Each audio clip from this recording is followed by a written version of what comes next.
আসসালামু আলাইকুম। সবাই কেমন আছেন?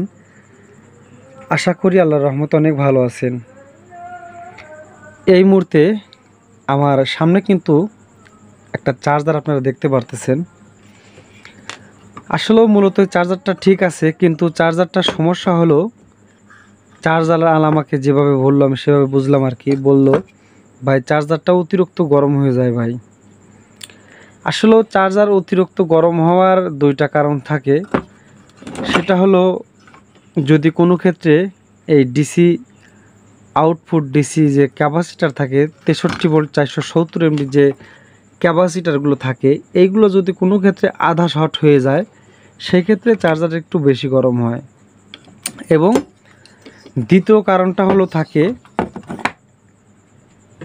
কারণ হলো যদি আপনার এই ফ্যানটা একদম নষ্ট হয়ে যায় অথবা এর 4 ভাগের 1 ভাগ যদি স্পিড থাকে সেক্ষেত্রে কিন্তু চার্জারটা গরম হয়ে যায়। এখন এই চার্জারটা গরম হওয়ার উদ্দেশ্য হলো ক্যাপাসিটার কিন্তু না। এই ফ্যানটার গরম হওয়ার মূল উদ্দেশ্য হলো এই ফ্যানটা ফ্যানটা কিন্তু একদম নষ্ট হয়ে যায় নাই। আমি দেখলাম ফ্যানটা কিন্তু নষ্ট হয়ে যায় নাই, কিন্তু দেখেন স্পিড নাই। আমি যখন ঘোরায় দিচ্ছি এই যে ঘুরতেছে না, অর্থাৎ ফ্যানটা হলো জাম হয়ে গেছে। সেক্ষেত্রে আপনারা একটা কাজ করতে পারেন, ফ্যানটা একদম চেঞ্জ না করে দিয়ে এই যে দর্জি মেশিনের যে তেলটা আছে এটা আপনারা ইউজ করতে পারেন। আমি জালি ফ্যানের কাজ করি, যে কোনো ক্ষেত্রে এই বুশ শ্যাপ এইগুলো আমি এই তেল বুশ শ্যাপে কিন্তু তেলগুলো আমি দেই, সেক্ষেত্রে আলহামদুলিল্লাহ অনেক ভালো চলে। সেক্ষেত্রে আপনারা কিন্তু এই ফ্যানটা অনেক সময় কিন্তু এরকম কোয়ালিটি ফ্যান পাওয়া যায় না, এরকম কোয়ালিটি কিন্তু ফ্যান সবসময়ের জন্য পাওয়া যায় না। সেই ক্ষেত্রে আপনারা এই তেলটা ইউজ করে এটা ওয়াশ করে ভালো করে ঠিক করে দিতে পারেন।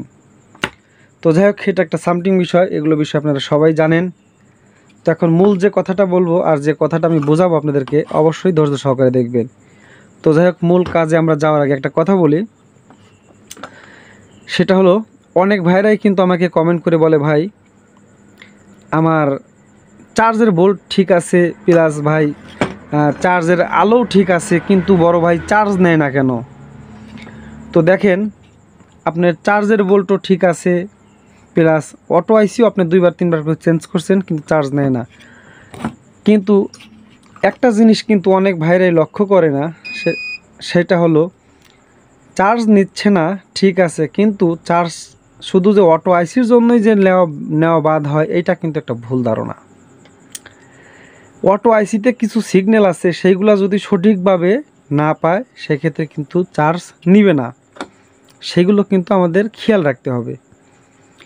তো এখন যাই হোক, আমি সিঙ্গেলগুলো আপনাদেরকে দেখাই দিচ্ছি, বোঝাই দিচ্ছি। তার একটা অনুরোধ রইল, সেটা হলো যারা আমার ভিডিওটা নতুন দেখতেছেন অবশ্যই বাবা ইলেকট্রনিক্স চ্যানেলটা সাবস্ক্রাইব করে দিবেন এবং বেল আইকন বাটনটা বাজিয়ে দিবেন, তাহলে আমি আশা করব আমার নিত্য নতুন ভিডিওটা আপনারা পেয়ে যাবেন।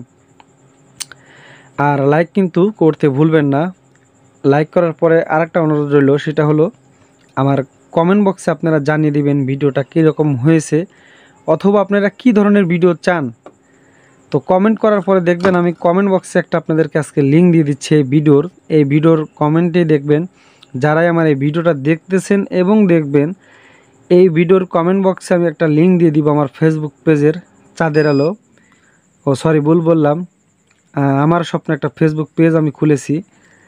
অবশ্যই আমি আশা করব আপনারা কমেন্ট বক্সে গিয়ে সেই লিঙ্কটা একটু ফলো করে দিবেন।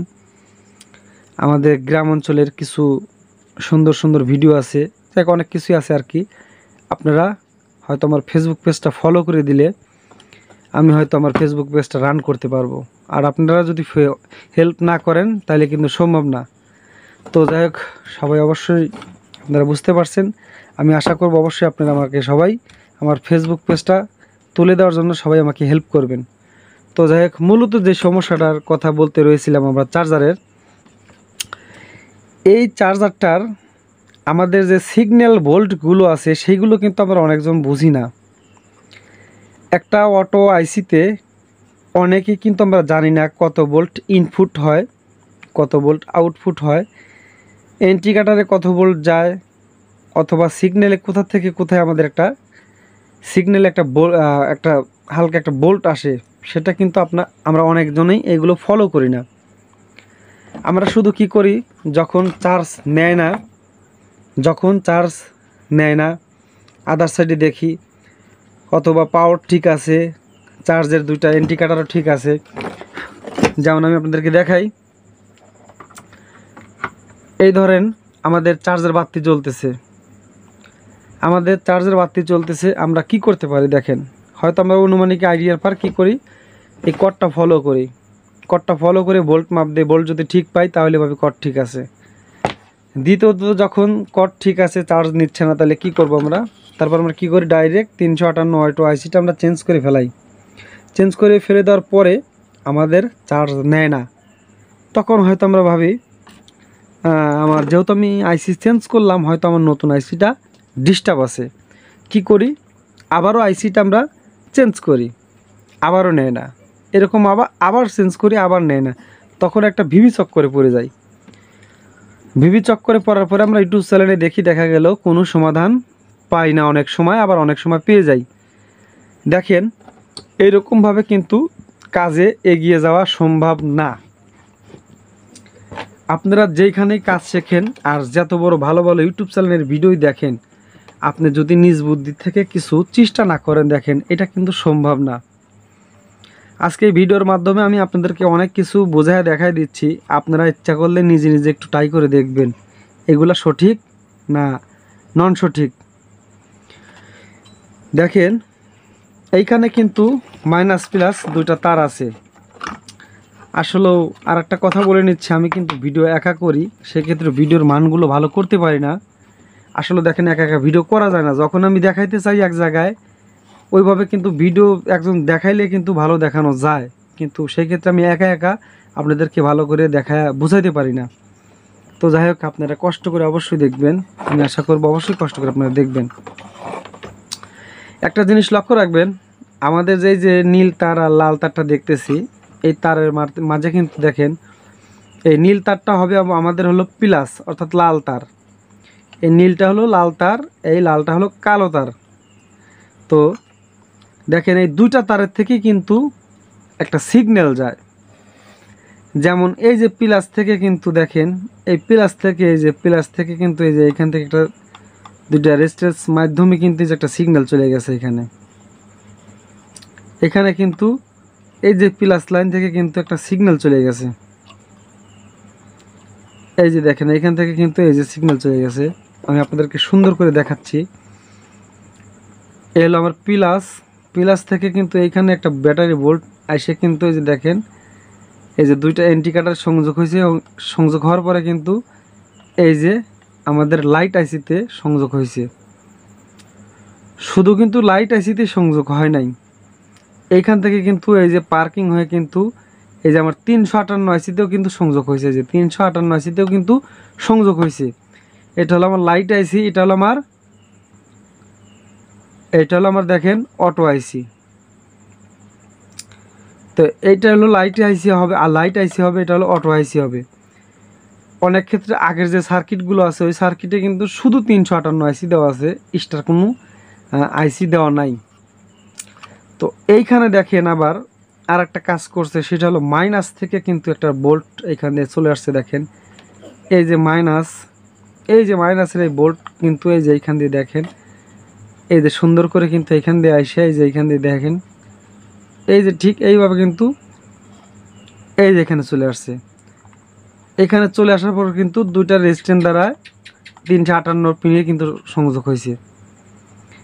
একটা রেজিস্ট্যান্স দ্বারা ডাইরেক্ট একবারে আইসির 2 নম্বর পিনে সংযোগ হয়েছে। দেখেন, এই যে 2 নম্বর পিনে সংযোগ হয়েছে।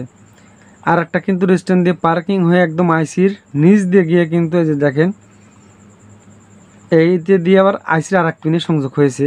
আবার এইখান থেকে কিন্তু এই যে ফ্যানের সাইডে কালেকশন আছে কিন্তু। এখন কোনো ক্ষেত্রে আপনারা একটা জিনিস ভাবেন, সেটা হলো কোনো ক্ষেত্রে যদি আমার আইসি ঠিকই আছে, কিন্তু এইখানে যে কোনো একটা রেজিস্ট্যান্স আমার কেটে গেছে, আমার এই রেজিস্ট্যান্সটা কেটে গেছে, অথবা এই ফ্যানের সাইডের লাইনে আমার যে কোনো একটা রেজিস্ট্যান্স কেটে গেছে, যদি সিগন্যাল যদি আইসিটা না পায়, অর্থাৎ ফুল যখন ব্যাটারিতে চার্জ হয়, ব্যাটারি যখন ফুল চার্জ হয়ে যায়, এখানে একটা সিগন্যাল আসার পরে কিন্তু অটো হয়ে যায়, অটোমেটিক চার্জ কিন্তু ফুল অটো হয়ে যায়। আবার যখন লোড পড়ে সেই কিন্তু অটো হয়ে কিন্তু চার্জটা নেওয়া শুরু করে।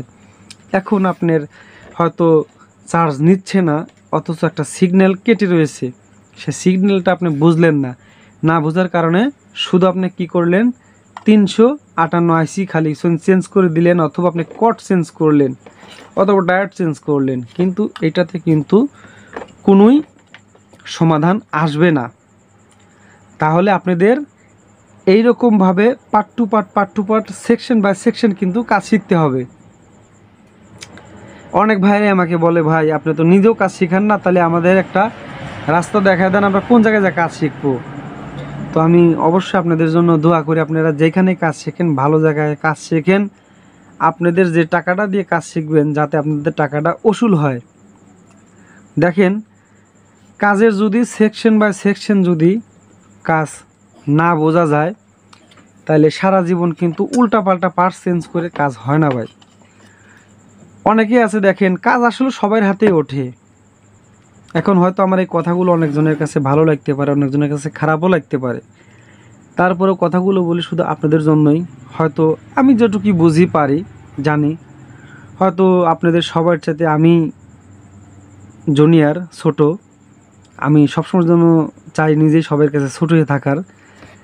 আমি নিজ তরফ থেকে যতটুকু বুঝি, আমার নিজ তরফ থেকে আমি যতটুকু বুঝি, আমি চেষ্টা করি সবসময়ের জন্য আপনাদেরকে এই সেকশনটা সহজভাবে বোঝানোর। তো যাই হোক, আমি যতটুকু আপনাদেরকে বোঝাইলাম, আপনারা অনুরোধ রইল, যখন দোকানে কাজ থাকবে না অবশ্যই আপনারা সুন্দর করে একটু নিজ তরফ থেকে একটু পার্ট টু পার্ট নিজে নিজে ভাববেন। এই সেকশনগুলো যা আছে আপনারা নিজে নিজে ভাববেন। আশা করি এইগুলোর যখন আপনাদের কাজ থাকবে না, আপনারা নিজে নিজে একটু কাজগুলো নিয়ে একটু তর্জমা করবেন, আপনাদের বুদ্ধি খুলবে। আর আরেকটা কথা বলি, আপনারা যারাই নতুন কাজ করতেছেন হয়তো মনে কষ্ট পেতে পারেন, আমার এই কাজটা হয় না কেন। ভাই, আস্তে আস্তে আপনারও হবে। দেখেন, কেউ কিন্তু প্রথমেই কাজ শিখে আসে না, এমনও কাজ আছে আমি নিজেও জানি না। তার মানে এরকম আমরা সবাই, আমাদের শিখতে হবে, কাজ করতে হবে, শিখতে হবে, কাজ করতে হবে, এবং আপনার কাজের বয়স আস্তে আস্তে বাড়বে, আপনার কাজের অভিজ্ঞতাও বাড়বে। তার মানে মন খারাপ করার কিন্তু কোনোই কারণ নাই। তো যাই হোক, আজকের ভিডিও এমনিতেই বড় হয়ে গেছে, আপাতত আজকে এই পর্যন্তই রইল।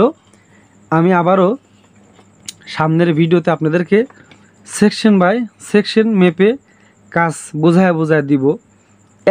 একদিনে আমি, আপনারা যদি বলেন পুরো ডিসি সাইডে শিখায় দেওয়ার, সেক্ষেত্রে কিন্তু দেখেন আপনাদের একটু বেশি মাত্রা ভিডিও বড় হয়ে কিন্তু শেখা জুলুম হয়ে যায়। এক সাইড থেকে আমি আপনাদেরকে একটু করে খণ্ডভাবে শেখাবো। তো যাই হোক, অনেকেই আপনারা ভাবতে পারেন, ভাইজান দেখাইলেন তো কিছুই না কাজ, কোনো কাজই দেখাইলেন না, শুধু কথা পেঁচাল পেরে আমাদের ভিডিওর সময়টা নষ্ট করলেন। ভাই দেখেন, অনেক সময় আছে একটু বুদ্ধি নেওয়ার জন্যও কিন্তু অনেকের পাশ ঘোরা লাগে। তো আপনাদের কিন্তু সেটা করা লাগতেছে না, আপনারা হয়তো একটু কষ্ট করে ভিডিও দেখতেছেন। এই যে কথাগুলো যে বললাম, এইগুলো নিয়েও যদি আপনারা আমার কথা অনুযায়ী গবেষণা করেন, আমি আশা করব আপনাদের বুদ্ধি বাড়া ছাড়া কিন্তু কমবে না। তো সবাই ভালো থাকেন। যতটুকু কথা বললাম যদি কথার মাঝে ভুল হয়ে থাকে অবশ্যই আমাকে ক্ষমার দৃষ্টিতে দেখবেন। সবাই ভালো থাকেন। আসসালামু আলাইকুম।